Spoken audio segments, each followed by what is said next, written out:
This is the Mixed Martial Arts Beat for the third week of April 2014. Hello again, everyone. I'm Ariel Helwani inside our New York City studio. How about this?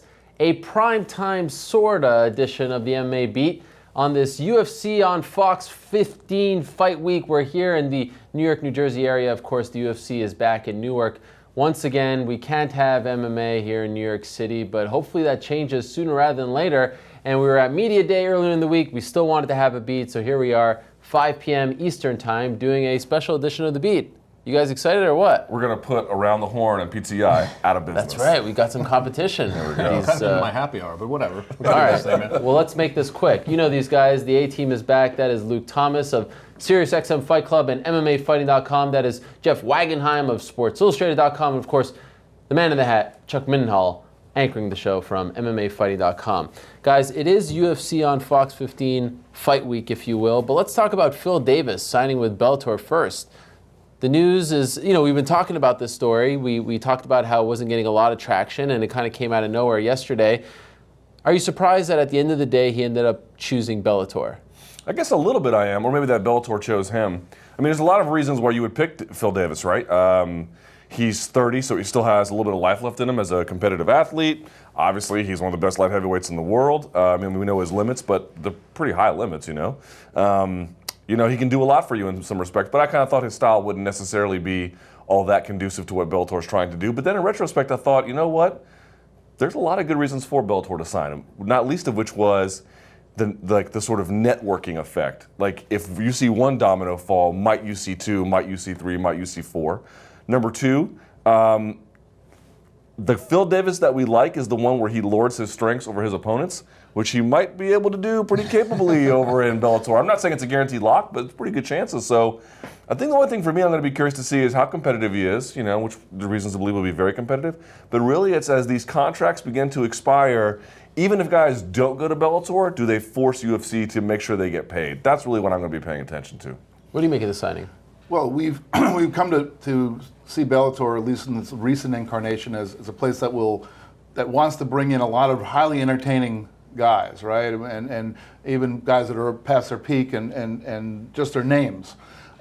Phil Davis really isn't that. He's not a guy who's a high entertainment guy, but he is a top 10 guy in the world in his weight class. And that's something that I think is a good direction for Bellator to go in. And it might, as Luke says, it might create some dominoes and some other guys whose contracts run out. Maybe they'll jump over there as well. Although I guess there was part of the news was that Davis that the UFC did have a right to meet the contract, and they chose not to, which I guess is also pretty telling. They didn't consider this enough of a loss, which I guess also says something about the UFC that entertainment value. We think of the UFC as the home of all the top fighters in each division. Well, they're willing to let go of one of the top 10 light heavyweights because they don't consider him enough of an entertainment guy.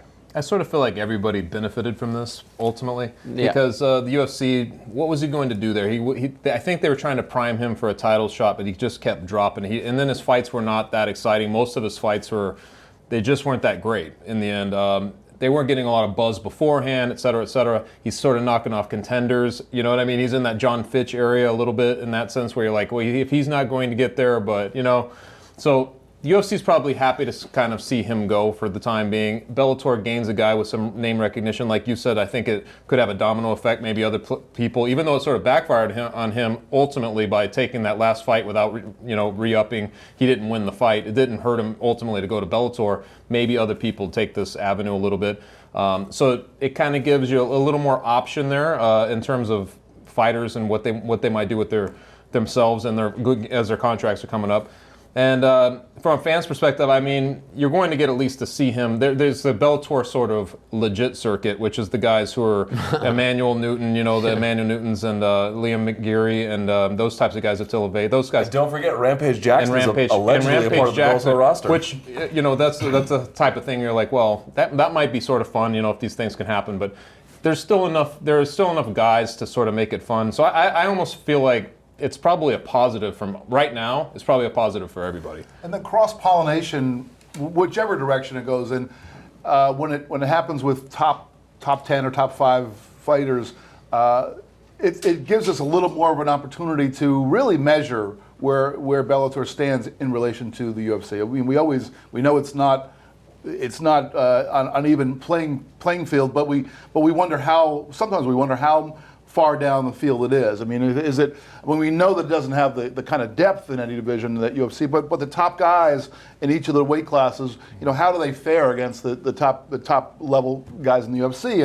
And Phil Davis, we know what he can do against the UFC light heavyweights. Now let's see what he can do against the Bellator guys. Can they stand up? Can they make him just settle into the same area as the UFC guys, or will he rise to the top and just clean house? I was going to say. People were saying online, well, if UFC didn't even match, they must have not wanted him. Well, maybe they didn't want him at that price tag. Or, more specifically, maybe they were all too happy to let Bellator, quote-unquote, overpay for him. Oh, you want to pay this amount of money? Go right ahead. Right? If you can continuously set up a scenario where guys are looking to go to Bellator to get overpaid relative to what the general market might bear, you can create problems for them. I mean, Strikeforce had their roster of fighters were well compensated. I'm not in any way against that, but I can see, that could be problematic down the road. But really, I think it's a really smart play by Phil Davis. Look, he was not probably going to win a UFC title, short of a few lucky breaks or extending circumstances. But he is really good, and he's 30. He'll be 31 in September. If he was going to make a move, it was now, right now, where I'm still really good. I'm not over the hill. I'm at my peak earning potential, probably peak rank, more or less. Smart play by Phil Davis to go get paid.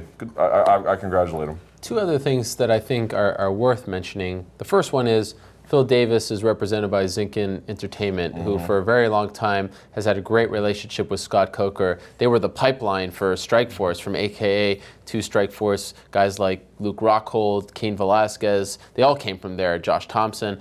And perhaps this is the beginning of that relationship being rekindled a little bit. The first big free agent from Zinkin, testing the waters, and look where he goes. He goes to Scott Coker, and I think that's very significant. And I also think it's important to note that in this day and age, with that lawsuit looming, it's good maybe to let a few guys go and show that there's an avenue for fighters. Much like the silver lining in the Rampage Jackson situation, which we'll talk about in a second, I don't think it's the worst thing in the world if you have a guy who maybe you don't have plans for in the future, but is still very highly regarded and is still highly ranked. It's not the worst thing in the world to take one on the chin and let him go to the competition. No, I don't. But I don't think it means much for relative to the lawsuit. I see a lot of people talking about hey, look, UFC proves they're not a monopoly. I'm like, the argument is so sophisticated. This is 1/10 of 1% of it. So it doesn't hurt. But in let's say in the larger scheme, isn't the argument basically fighters have nowhere to go?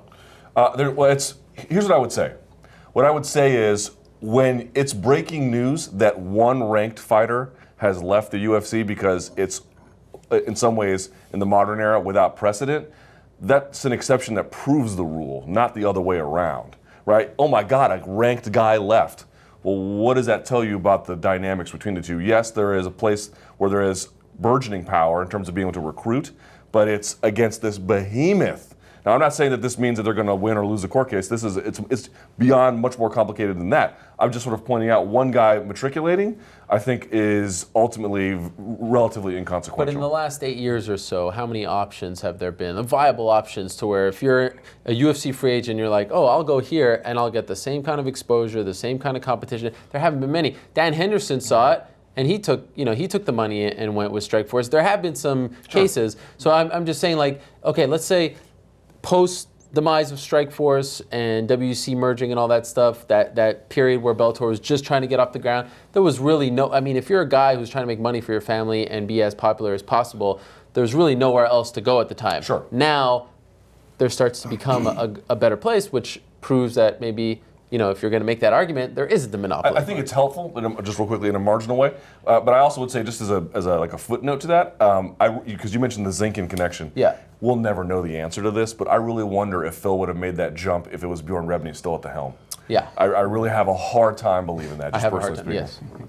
Yes. I was just going to say that the court case obviously is more complicated than any of us really are trained to understand. But I do agree with you that nobody's going to argue that the UFC is not the dominant promotion in the sport, just like the top leagues and all the other sports are the dominant promotion in those sports. But it is it does seem to change the landscape a little bit in at least our perception. When we see a guy who is a top-ranked, highly ranked fighter go to this other promotion, go to Bellator. We have gotten used to seeing mostly people who are beyond their sell-by date, and that's not the way. And we're only talking about it because it is novel. It is novel for a guy like Phil Davis, who's ranked in there to just, and especially in his prime right now, I'd say around his prime at 30 years old, for him to sort of go, to be let go essentially to go there. It's just, it doesn't really happen that often. So, I mean, that's why, going to the whole monopoly, I mean, it's novel in the sense of you just don't see it. And I think what he said also earlier, I think was really that this is a win-win for everybody. I do think it 100%. At least potentially. I mean, look, if Phil goes over there and just destroys everybody at light heavyweight, that makes the UFC look great. Sure. If Phil goes over there and gets kind of, stuck in the middle of the top five, and some guys are beating him, some aren't, that's a win for Bellator. So it is kind of undecided. And that's the way it should be. It should be something that is decided on their performance. Chuck, you wrote a great article about Phil today on MMAfighting.com. I thought it was really interesting to read, and I'm wondering, after reading that, I mean, how would you characterize his run in the UFC? Because remember, he came in, there was a lot of hype. I remember when he fought Brian Stann at UFC 109. He was undefeated. He got that big opportunity against Rashad Evans, the second Fox show. Like, this was the real beginning of the Fox relationship. And then it didn't quite work out. And then I think he had a chance to really cement his place at UFC 172 last year when he talked all that smack, and it didn't work out against Anthony Johnson. And that kind of felt like the beginning and the end. And it's almost like we forget about the Glover Teixeira win, which he used to rebound from the Anthony Johnson loss. How, when you look back, was this a failure for him, this run? How would you look at it? I wouldn't characterize it as a failure, but it did seem frustrating. It's like I felt like everybody was waiting for him to just come out of the gate and really do something. And every time it seemed like he was doing that, there would be a thud at the end of it. He just never got there. In my mind, and I remember people talking about it at the time, when he fought Rashad Evans in early 2012, it was pretty risky because you're like, this guy's very raw. Everybody saw his stand-up movement was very raw. It was awkward. But there was like this question of, was he going to be able to out-wrestle the wrestler in Rashad Evans? And it turns out he wasn't, because obviously wrestling and MMA is completely different. He wasn't able to take it in there, and it was the worst case scenario for him to have a fight where he looked that bad and got out, so he got beat in his own game essentially. I felt like that was sort of the end of his sort of mojo at the time. It was like, and then you're like, well, this guy has to go back. He needs to be sculpted a little bit. And from that time, I think he's went 4-3, and then he had the fight with the eye poke and all that. So that plays out into a series. It's just been a series of weird events, twists and turns. He's just never got. I just feel like he's never evolved. He's had a couple of really good fights in there, though. That's what's weird about it. Like every time he would, like the Glover Teixeira one, was a good fight. But the Tim Boetsch one, yeah, was good Tim too. Boetsch was awesome. Like that. That was an earlier performance. Alex Gustafsson. I mean, the earlier ones I thought he looked great. It just, for some reason, though, it just never went beyond. It's almost like guys started to sort of figure him out a little bit. He should have lost to Machida. It's just like, I don't know. He just never reached his potential. I never thought he evolved enough. Crazy statement. But can you make the case that Phil Davis right now is the best fighter in Bellator? Yes. Oh, sure. Right? Yeah, I think you can. Certainly. Look at his credentials, his resume. Because there's other guys that, maybe there are guys in Bellator that are better than him, but Davis is a thoroughly vetted candidate. Yeah. Right? We know everything about Davis. Yep. We know his background. We know we feel like we know his upper limits. We know his bottom limit. We just know a lot about Phil Davis. A lot of these Bellator guys, it's like, what if? And maybe they might be better. But Davis is like, it's a completely open book. One quick point about him, too. I feel like Davis is a great test case. We kind of demean Davis a little bit because we talk about our expectations for him as if these are relevant. But here's what I would say objectively. Phil Davis is a good test case you contrast him with John Jones. There are just some guys, I don't care if you come from wrestling, I don't care if you ever seen Phil Davis at a weigh-in? I mean, my God, he is a specimen, right? But some dudes just acclimate to the game quickly, and some just don't. And it doesn't mean he doesn't try or work hard or he comes from a great team, but look at someone like John Jones who picks up the game like that, Some guys just don't pick it up at the same pace, and Phil Davis has shown he's got a lot of ability, but maybe that's what separates him from the very, very, very elite. He also never really got onto the sort of hype game and, like going back and forth game. It was always very awkward to me, his interviews. Like, I always felt like he would make it a little bit worse in some ways by just talking, and especially at UFC 172, it got really distracting. he'd be in the room with Anthony Johnson, and he's talking it to John Jones, and just going right past him. And you're like, you realize this is really dangerous what you're doing here. We got this Anthony Johnson. It ends up backfiring. I don't know. It's just that sort of thing. Like his trash talk was a little weird, and I know it's a game of hype. So for some reason, I don't even think he met those expectations. I think he sort of forced that as he went along. So hopefully in the Bellator thing, he's more himself. I think just being himself a little bit, because I feel like he could use a makeover on all those levels. I think that's a really key point, though, about being yourself. And we look at fighters, and I know I'm guilty of this. I'm so much focused on what they can do in the cage, but the game is, of course, bigger than that. It's about how you hype yourself and how you sell yourself, and the fighters can have the resume of a Phil Davis and be considered great. Think about some of the victories this guy's had. But here we are, sort of saying, well, it's great that he went off the Bellator. If he was a better salesman, I think we might have a different perspective on him. And yet, that's been really emblematic, as Chuck says. It's kind of emblematic of his game. You watch him fighting stand up, and he looks sort of awkward. Well, you watch him doing his hype jobs, and that's also kind of awkward. But he doesn't have to be that way. I mean, if he was just himself. I remember seeing him when the UFC had one of their fan things in Boston. And I didn't even know Phil at the time, but he was standing there with a microphone, and he was talking to fans, and I was like, oh yeah, that's Phil Davis, and he was just having this really natural interaction with the fans. He hit it off beautifully with them, but that never translated to when he actually had to turn it on for like a crowd in an official way. He never really knew how to do that, and so and it's all about that thing of being natural and not trying to force yourself into something you're not. Let's move along. Let's talk about the big story this weekend, UFC on Fox 15. UFC is back in Newark, New Jersey. It's a great card. It was a really good card last week, but unfortunately you ruined everyone's day by breaking the news that, yes, Yoel Romero out, Chris Camozzi in. Let's talk about that first.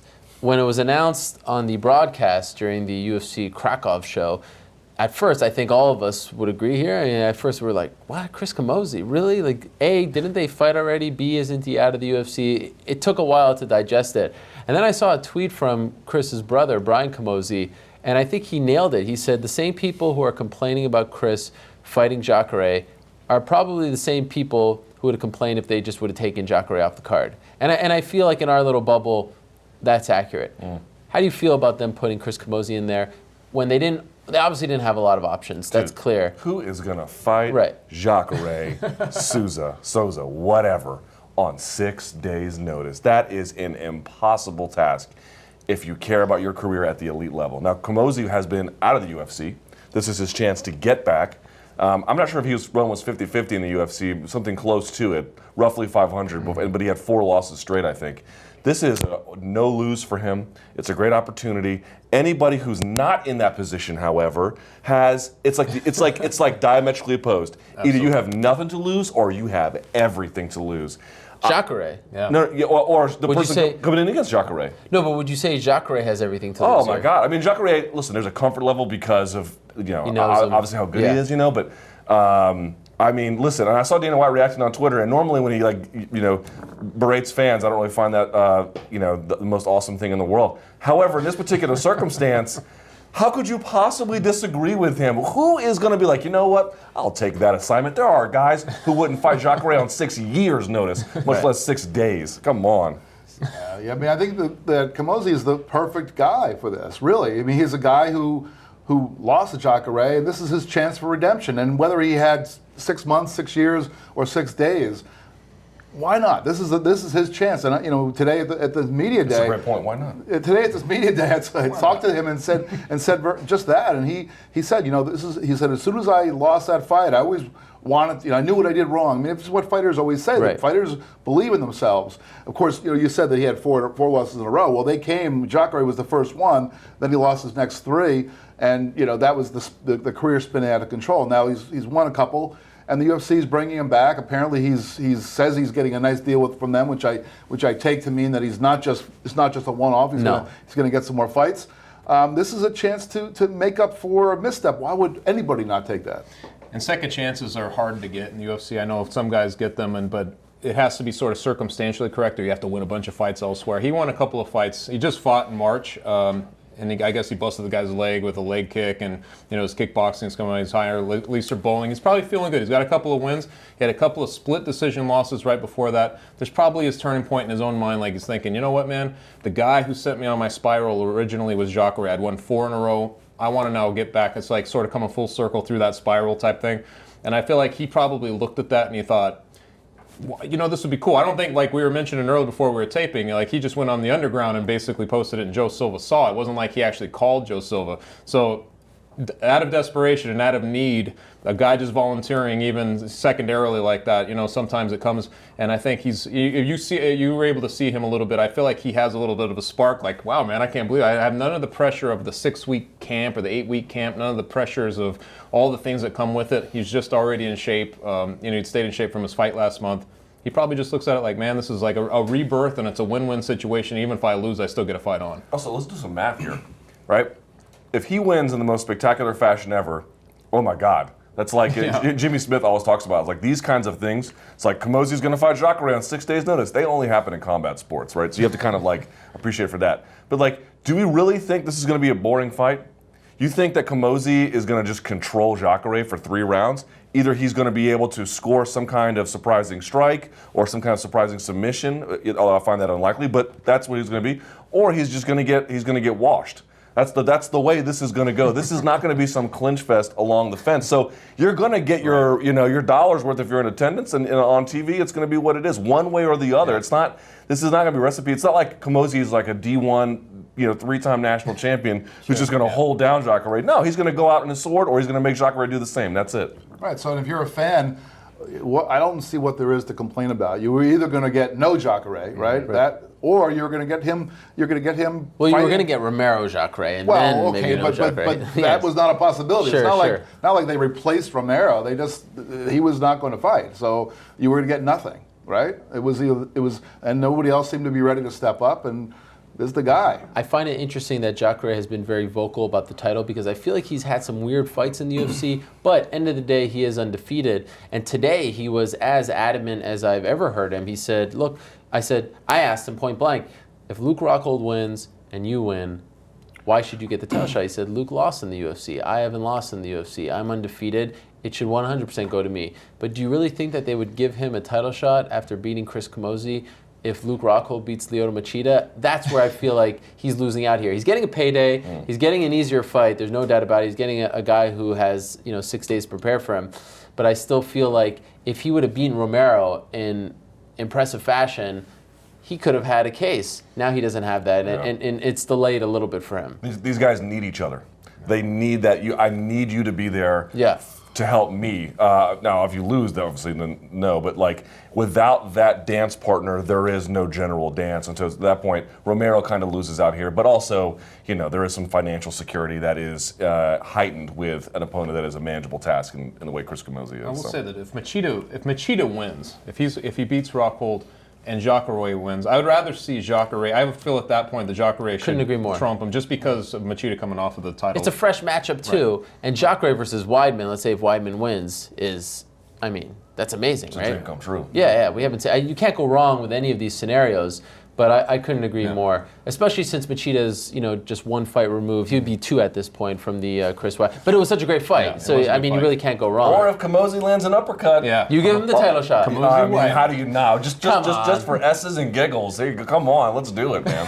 Wow. How do you guys feel about the main event? Because I really truly feel like it's one of the hardest main events to predict. Like, I have no idea how this thing is going to go. Are you guys on board with that sentiment? Yeah, actually, someone wrote me about this. A reader was like, I'm having a hard time, envisioning exactly what you're, or at least I can see this scenario and I can see that scenario, but just not with a certain probability. And I've my whole theory on that is whenever you feel that way, and of course it may not be that, but often it's been the case that when I can't quite get a grasp on the path it may take, it's always insane. It's always like, what is happening here? I feel like, Weidman was able to constantly pressure Machida and take away his kicking range by using his boxing. But Luke Rockhold is much more kick-friendly, which gives all the kind of lateral movement and in and out movement that Machida might need to wreak havoc. So I feel like, thank God this fight is 5 rounds. Yeah. Thank God, because they're going to need it. Yeah, I'm very sure who's going to win this fight, and then 5 minutes later, I'm very sure the other guy's going to win. It's like it's not. I don't feel like I really strongly convinced myself.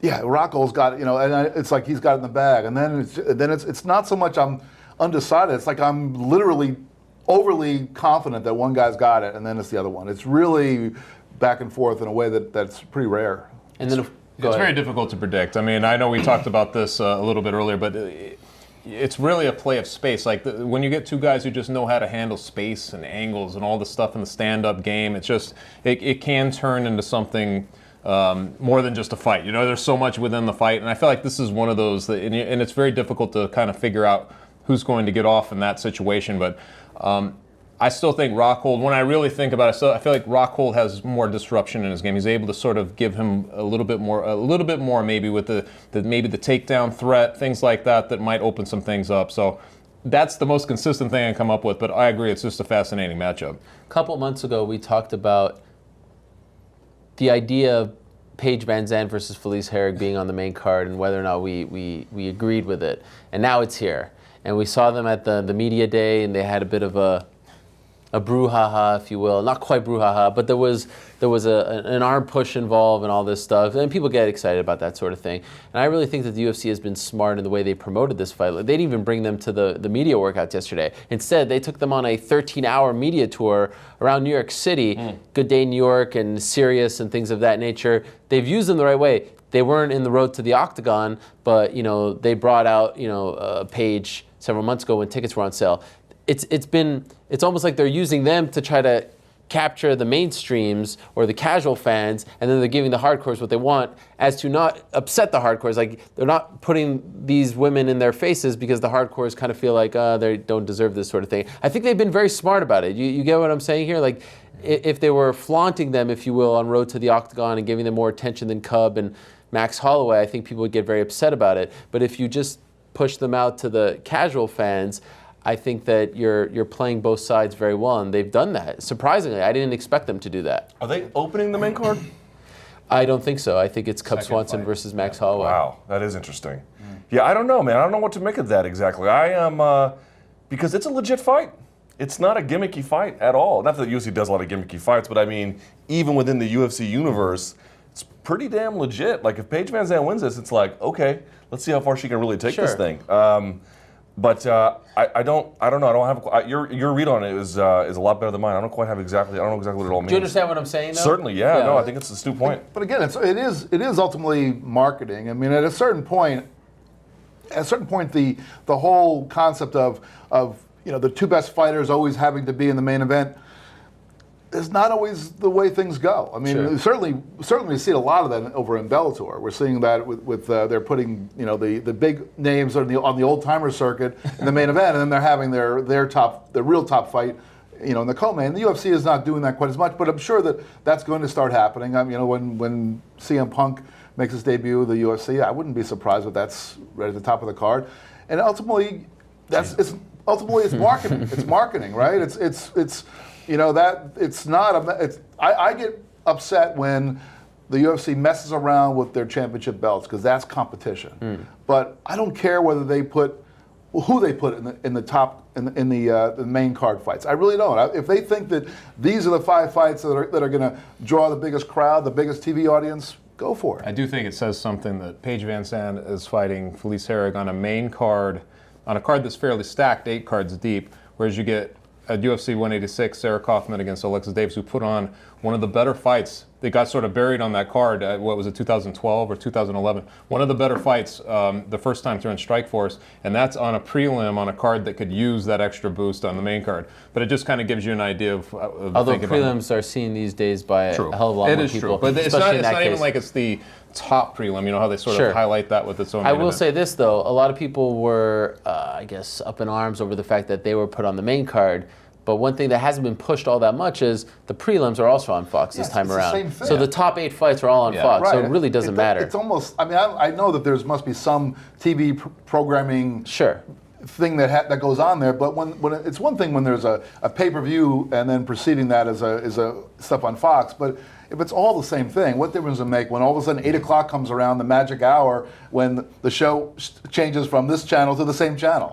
What's the big deal? This is where the problem you see where their looks get distracting, because obviously, as we know, we're told Paige Van Zandt is quote unquote very marketable, which is code for physically attractive, more or less, right? So, and fine. Those are, if you got it, use it, right? That's the way life works. But I feel like if fans are complaining, then they shouldn't be, because, as I mentioned before, if you didn't know what either looked like and you just had some vague sense of their ability and their ranking, it's a perfectly legitimate fight that has every business being on a UFC on Fox main card.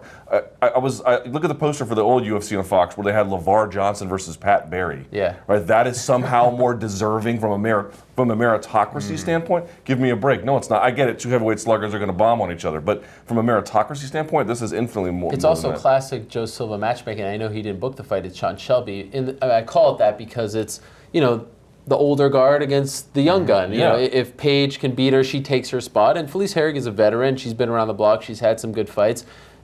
Matchmaking-wise, it actually makes a hell of a lot of sense. Total sense. I think it's a bit of a coincidence, and maybe not. I don't know. Who knows what goes in their mind? But the looks thing, it's a nice little bonus to the fight. But if you just look at what they've done, their resumes, 4-1, alpha male versus this veteran who you're not quite sure what she has left. It totally makes sense. I just think they're worried about being heavy-handed, because if they pushed them out there on UFC on Fox, whatever. Exactly. Road to the Octagon. Yeah. Sorry, people might say, "Oh, this is what it's about." That's when actually why, it's like, no, it's pretty legit. She's Actually, too young to have any backstory. She's only 21 years old. But that's why I feel like what they've done has been very smart, putting them out. Less is more, maybe. Yeah. Exactly.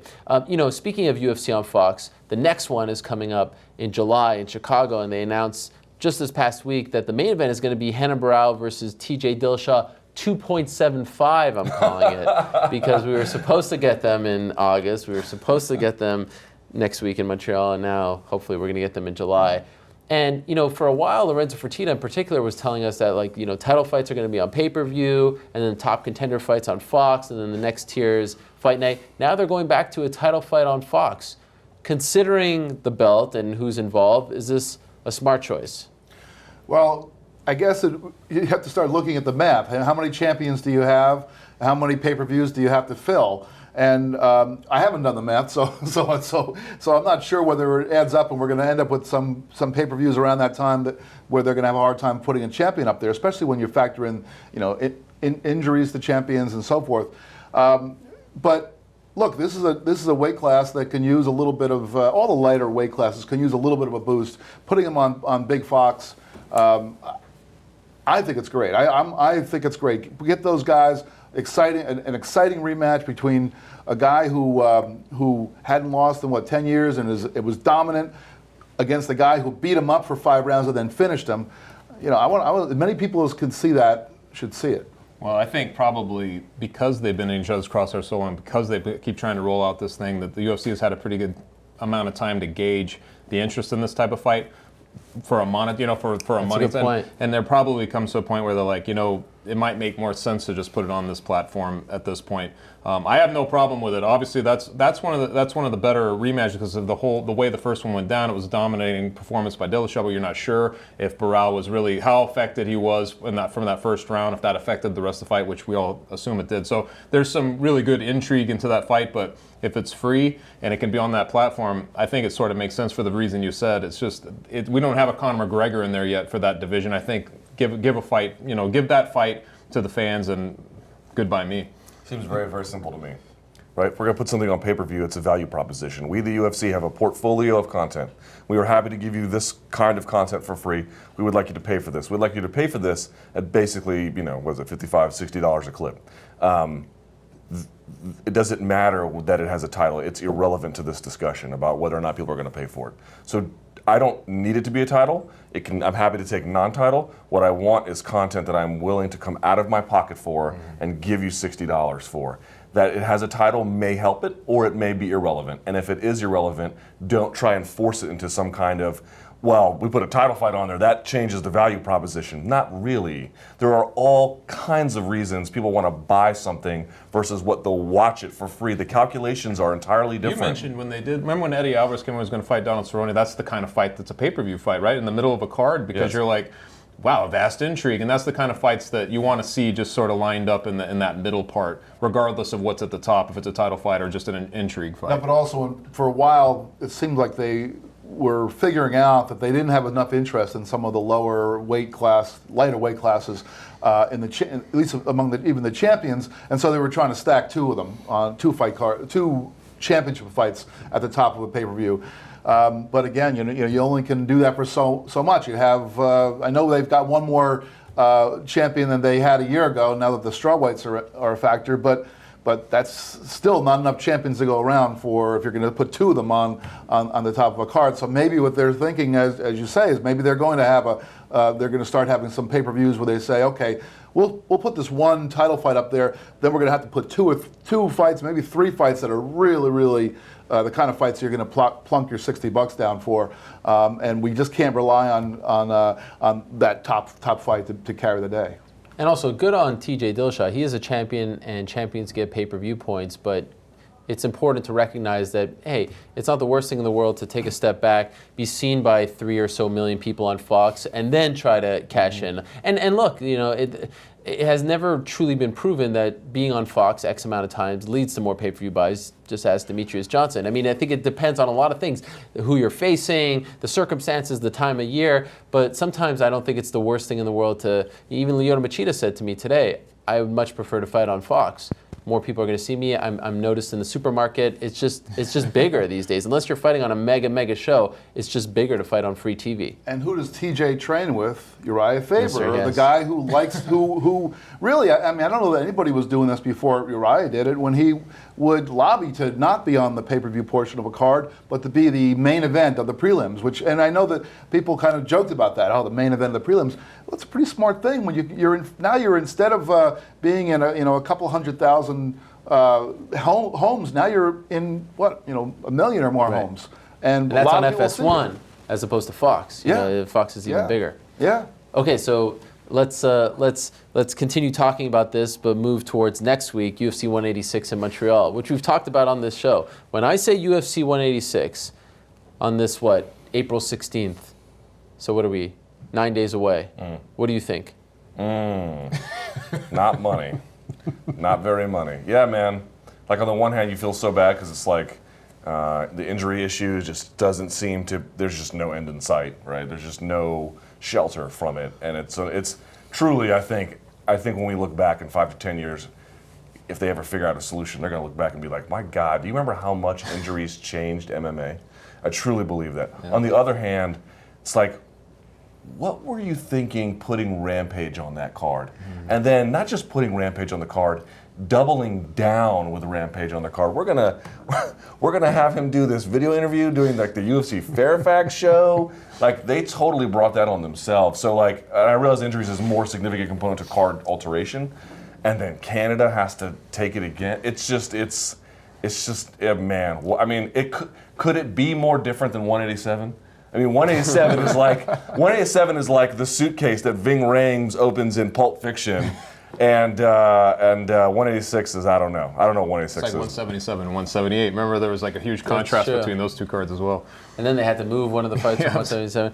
Yeah, this is Hold on, let me ask you this though, since you're Canadian. Sure, and from Montreal. Yeah, is 186 so bad that it's concerning for the Canadian market? And I mean in a real way, not just a short-term way. Well, I think the whole situation as of late has been concerning. They were supposed to come last September, they were supposed to come last December, they were supposed to come in March, and all those shows never happened. Remember, this is the place that Dana White, for a long time, called the Mecca of MMA. Yeah. This was the place. He's going to come back there every week if he could, remember? UFC 83, GSP Sarah 2 was a fantastic show for the UFC, a huge success. UFC 124, almost 24,000 people. Of course, let's not forget about UFC 129, right. 55,000 people, not that long after. I mean, Canada has supported, not just the UFC, but Canada has supported, in particular, the province of Quebec, MMA, long before many other places in North America. And I think the fans were ready. There's something to be said for going to a market too many times. I think the fans were really ready to get back into it.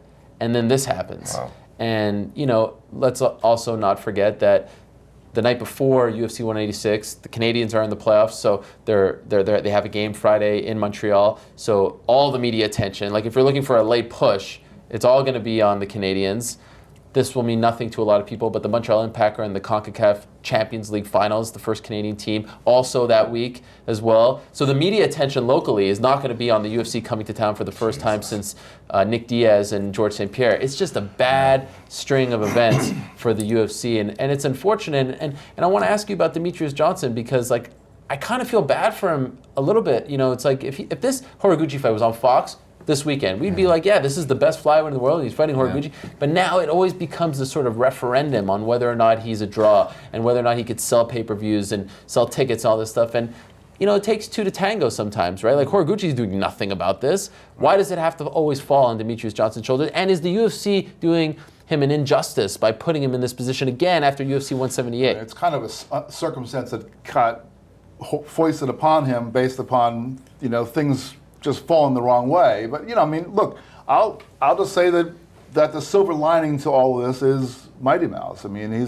for me, he's must see. Is he worth $60? Well, you know, I always feel like when we have these conversations, it's a little bit skewed because I get every pay-per-view that when I'm not traveling to the fights, I get the pay-per-view. But at the end of the month, I send Sports Illustrated my little bill, and they pay me back. So for me, and for the rest of us who get this reimbursed by our companies, we don't really take that same hit. Back before I was writing about the sport and I was a fan, there were kind of different tiers. I mean, I wanted to see the pay-per-views as much as I could, and sometimes I would buy them. Sometimes I would go to a local bar and just have a few drinks and not to spend back then it was like $50, now it's $60. This would probably be, if I was in that circumstance, would probably be the one where I would go to the Buffalo Wild Wings and not spend the $60, and then, because it's not maybe the pay-per-view that I'm going to be able to gather a whole gang of guys and say, hey, come on over, Mighty Mouse is fighting, which is, I think, sort of a damn shame because the guy is amazing. I love watching the guy fight. I would just watch that fight. I mean, there's some other things I'm going to watch. I mean, I'll watch Bisping and all, but this is not a fight card that I'm going to pay $60 for. But I would just want to see him. And he's not boring, right? I mean, look at his results. Mighty Mouse is amazing to watch. He's an amazing fighter. What is it? Is it just that he doesn't have a great opponent, a great foil? I think partially it's got to be that, right? Like, it's got to be that the flyweight division, he's either beaten the guys who are in the top space so that they have to pluck a guy who would be maybe sixth and put him into that spot, you know, the contender spot. And then suddenly my big issue with it is this going to be a competitive fight? That's where it comes down to me. And in my mind, it really doesn't seem like a competitive matchup. I don't know if you guys give Horiguchi much of a chance, but I don't really see him winning this fight. I don't see a good avenue. That's because Demetrius is so damn good. That's what I'm saying. I just don't get the whole, like, they're too small thing. Manny Pacquiao and Floyd Mayweather are 147 pounds. They're not that much bigger than Mighty Mouse. So it's not the small thing. It's not that America thing. And there are stars much smaller than them, too. Yeah. So what is it? Like the Dodson matchup, let's just pretend that Dodson was in there, would have more impact for you at that, because to me it would. Yes, to me that fight would be like, I'd be way more down for that. By far his top. That's what I'm trying to say. So I think partially it's just that you're getting a guy in there who, like you said, he's not really helping with the promotion, and he just doesn't seem as competitive as some of the other guys might be the chance, have the chance to get it. So I'm half. I want to split the difference here, because on the one hand, I think the UFC has some blame to shoulder here. Now, they did try to double it up at the card and give two title fights like they're doing at 187 and like they're doing at 189. Okay, let me just be clear. I absolutely think that's the right call. I applaud the effort, and it was bad luck in the sense that in this particular case, it fell through. But here's what I would say. Look, I think you're right. We turned this into a referendum on DJ. I think this is incredibly unfair. You're either the guy or just not the guy. And after a while, you kind of figure that out, right? And he is certainly a dominant champion, and he's a great dude. And apparently he watches this show. Yeah. And I like that he's pushing back on people who are kind of like, giving him a rough time. But look, not everyone is going to be the prom king. Not everyone is going to be, whatever the case may be, the top guy. There's only one top guy, and he can't be that guy promotionally. And that's partly because, as we mentioned, his division, he's just so much better. And maybe MMA fans just aren't ready for guys of his size. It may have nothing to do with anything that's wrong with him. It's just the way it is. And all this hemming and hawing about making it about him, UFC should just know by now. I really think put him back on free TV, man. And maybe he wants to be on pay-per-view and they're doing him a solid, and if that's the case, okay, fine. But for me, I think it'd be awesome if we had him back on Fight Nights or back on Fox or whatever the case may be in a double headlining role. I really don't, I mean, if someone told me, yo, Demetrius Johnson is gonna fight on a Friday night on Fox Sports 1, there. Yeah. Without a second hesitation, there. You know what I mean? But they put him in these circumstances that, for one reason or another, he can't possibly live up to, and so then we turn the guns on him. Exactly. That is totally unfair. The blame should go to the guy who's put him in those positions. They are setting him up to fail. Again, I know they tried for 186, so I'm not talking about, I mean, this is a little bit different, but I mean the general portfolio, it's not fair. Put him where it works or just don't put him on. We need to do a slow clap after that one, man. Well, you bring up tremendous points, and the other thing that I'm tired of is, you know, I hear from people all the time, oh, you're too into the wrestling stuff, the storylines, the Conor McGregor, the trash talk. And those same people are telling me UFC 186 isn't worth buying, right?